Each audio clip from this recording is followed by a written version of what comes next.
Penne with green olive pesto. We used to eat a lot all'aperto, in the open, in the garden, in the summer. And I just loved it. This is my garden. You hear my birds serenading me. I'm cooking and we're gonna eat right here. So pasta, everybody loves pasta. We're gonna make some penne, simple penne, or you can use any pasta that you want, with a little bit of cauliflower and a pesto sauce. So salted water. When you put the pasta in, you give it one mix so it doesn't stick. And no oil in the pasta cooking water. There's been this rumor going around that oil in pasta water is good. Only in lasagnas, in large white pasta, so they don't stick. But here, you don't want it. You want nice, clean pasta that sauce will stick to it. And to that, we will add cauliflower. It's right in there, cooking it all together. And just florets, you know, little bite size. That's what you want. I think that's good. So, cauliflower takes a while. So we'll put it in together. When the pasta is in there, maybe about 5 minutes, you add the cauliflower, just like that. Cooking the vegetables with the pasta is an old tradition in Italy. If you put zucchini in there, it takes much less. If you put string beans in between, and then you can dress your pasta any way you want. So let's go to the pesto. Everybody thinks of basil, pine nuts, and garlic. Well, you don't see any basil, any pine nuts here. Garlic, yes. But you can make pesto out of everything that you like, that you have, that's in season. Pesto, pestare, you know, to chop. And that's what this is all about. So let's put lots of parsley in this one. If here I'm gonna put some olives, pitted of course, they'll give a lot of flavors to this pesto. And here I have walnuts. You can use any nuts. How's that? You can use hazelnuts, you can use almond, and of course pine nuts are for the traditional pesto. And sometimes garlic takes a while to chop up, so I'm gonna crush it and just give it a head start. Let's put that in there. And we're gonna flavor it now. Salt, certainly. The olives have salt, you know, they're in brine. They're brined olives. So I'm always careful. I always think about, when I add salt, what is salted already in this ingredient list. Peperoncino, of course. And so I think we're ready to begin to chop. I'm gonna stop in between if I want to tell you something, otherwise it's very noisy. We're gonna slowly drizzle oil in there to make the pesto happen. And I'm looking at it, I like it a little chunky. So let me show you a little bit of the pesto. It looks pretty good. Chunky, nice, green nuts. So I like the pesto like this, chunky, because it'll give character to the pasta. And you can really process it and make it creamy if that's the way you like it. Or you can leave it chunky like this. I'm gonna wait for the pasta to cook, then we'll just dress it. And that's how easy this dish is. Are you amazed? I'm sure you are, and it's delicious.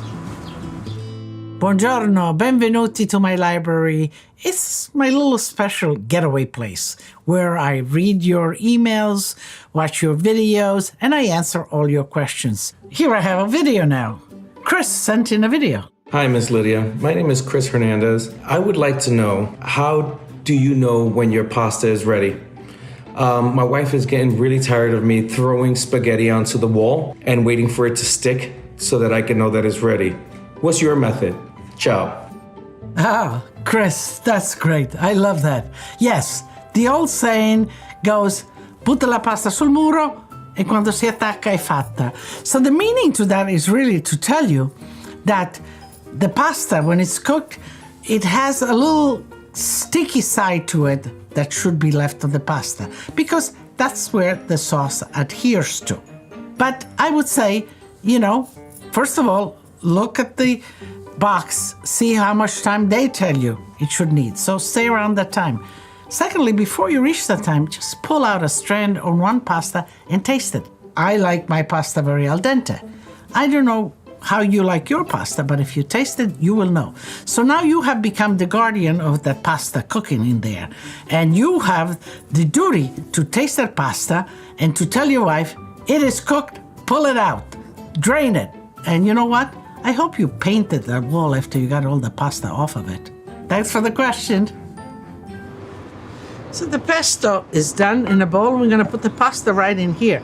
But I want to show you how nice and chunky and beautiful it looks. Never mind the tasting, it looks beautiful. And this pesto you can use on many other things. Now let's say that you're grilling a piece of chicken, nice, and sometimes chicken can be a little dry. This little pesto, just a spoonful on top of it would be good. You can toss fish with it, saute scallops, and pesto you don't cook. So whatever you do to whatever you want to do, you cook it first, and then you add the pesto and toss it or on top or whatever you like. Vegetables. You steam some vegetables, a spoonful of this pesto gives it a whole new meaning to vegetables. So we're all set. Let's check on our pasta and cauliflower. Looks good. So let's put it in just like that. So I want to collect it all the cauliflower, all the penne, everything. I mean, you know, when you cook pasta, you cook for 2, for 4, whatever, you measure it right. But leftover pasta is always reusable. You can certainly reheat it a little bit. Okay. And just toss it. Toss it well. Go all around, make sure that the pesto comes up and the cauliflower and the pasta is all dressed. Now let's put some cheese. Although I always suggest you put a nice piece of cheese on the table with a grater, because as you're grating it, you're releasing the aromas. And as it's hitting the hot pasta, all the aromas actually goes into the diner's senses. So you can see the cauliflower has also broken into the pasta, which is good, which I like. Now we're ready to serve. Let's get the plates for you. That looks good. And I'm gonna use Lydia's plate to accompany my plating so I don't dribble all over the place.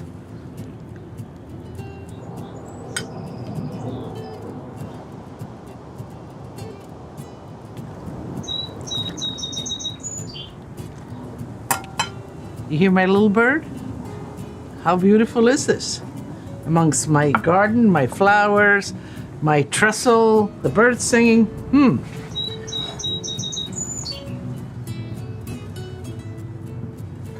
A little cheese for me, chunk of cheese, and let me put some cheese on yours as well.